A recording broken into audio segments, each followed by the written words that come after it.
ಕೂಗು ಪ್ರಾರಂಭ ಆಗುವ ಉದ್ದೇಶ ಏನು ಅಂತಂದ್ರೆ, ನಾವು ರೈತಾಪಿಯ ಜನರು ಮೊದಲಿನ ಪೂರ್ವ ಕೃಷಿಯನ್ನು ಮರೀತಾ ಇದ್ದೇವೆ.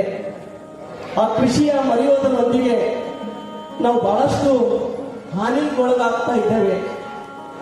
ಈ ಯಂತ್ರಗಳ ಬಳಕೆಯಿಂದ ನಾವು ಭೂಮಿಯನ್ನು ಉಳುಮೆ ಮಾಡೋದರೊಂದಿಗೆ ಬಹಳಷ್ಟು ಭೂಮಿ ಹಾಳಾಗಿದೆ.